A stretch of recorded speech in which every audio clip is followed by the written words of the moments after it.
Nathan, congratulations. An absolute stunning performance here at Madison Square Garden. Not feeling well, under the weather, and you produced that. How have you managed that?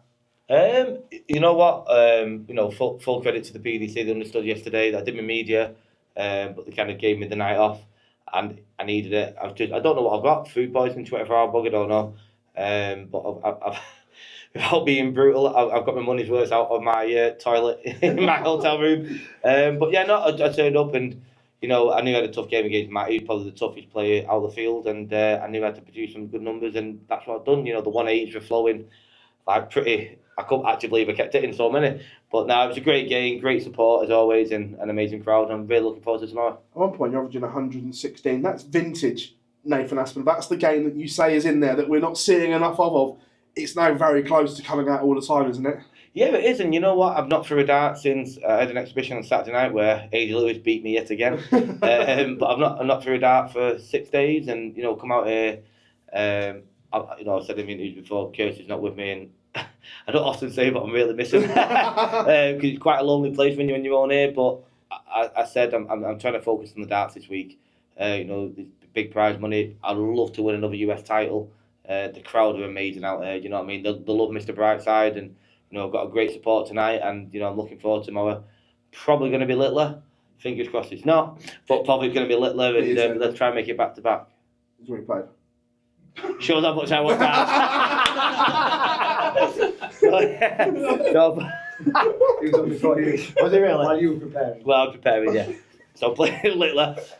So we'll try and make it back to back wins. You touched on Mr. Brightside there. We know how popular it is in the UK, but that American audience, you're in the middle of them, giving it some as well. They get it now as well, don't they? Yeah, I think what's good as well. We do a lot of exhibitions, and anyone that's watched me in an exhibition knows that I come out my shell and I get on the tables, I get on the chairs, and I stand up and get everyone going. But the way that the walk on is, it gives you the opportunity to interact with the crowd a lot more. And by the time I'd got halfway down the walkway, the chorus was coming in, so I thought, why not? You know what I mean? Turn around, give them a bit. But they loved it. You know what I mean? It's been good for them to see a couple of American winners as well tonight. But great crowd. What an amazing arena, and I just can't wait to play again tomorrow. So you've been up to Fifth Avenue. We see some gleaming new trotters and. They're from Flannels in Denton. I got me. I think I need to grow up and stop wearing TNs to play darts. So I got myself some new mallets. Pleasure, mate. Thank you. Obviously, you've not been paying that much attention to what's happening tonight. You've seen 2 American winners. Yeah. Does that backstage? Does that get to the guys, or just maybe mentally? No, we do talk about it. You're playing a lot of these, and everyone's expecting the 8 PDC representatives to win. It doesn't work like that. It's darts. You know what I mean? And these guys are good dart players. Granted, without being brutal, they've probably not got the ability that we've got at the top level, but they can come and turn it on one game. They get one game a year to make a name for themselves. And, anyone that wins, you got to take your hat to them. Fair play, you're playing Premier League player who plays on TV week in, week out. You've got one shot. And if you win, fair play. But, yeah, no one likes to be the guy that gets beat. But, it happened second game, so it kind of gave us all a bit. I'm not the first to get beat. That's the 4th time you've met Matt, I think, and the 3rd time you've averaged over 104. You like playing against him? We said it before, yesterday I was like, the one guy I don't want to play is Matt. I played Matt twice now in New York. Matt had his breakthrough year, in my opinion, this year.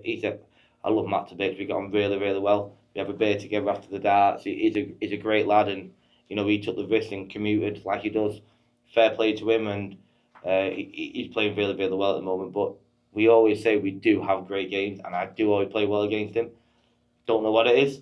I actually like him. It looks like I don't like him, but I actually do like him. But yeah, another great performance against Matt, and we'll see what tomorrow brings. You've been great on the European tour this year. What would it mean to get another one of these? I've got to get one. I'm honestly, I'm craving a World Series title. I've won one in my career in Vegas, but I got to a final against Robert a couple of years ago, which I should not have lost. But I've not won one since 2019. I think I'm a better player than that. I said with Dan Dawson in the pre-match, disappointed with how my World Series campaign's been this year. And probably last year, I played every single World Series last year, and I wasn't even a seed. So I'm disappointed in how I'm performing on these stages. But like I say, this weekend is all business, and I think I'm going to win it. You said you don't like playing Matt, but the pace of play, sure. It seemed like you got on pretty well there. Do you enjoy that pace and just being able to go up there and do your thing? Yeah, I didn't say I don't like playing Matt. I didn't want to play Matt. There's a difference there. But no, like I say, me and Matt, away from the hockey, we get on really well. He's a fantastic lad. But yeah, the pace really helped. Obviously, everyone knows the troubles that I've been going through over the last 12, 18 months. But when you're playing in that free-flowing pace, it certainly helps me play my game. But yeah, it was a great game of darts again, and one I'm happy to win.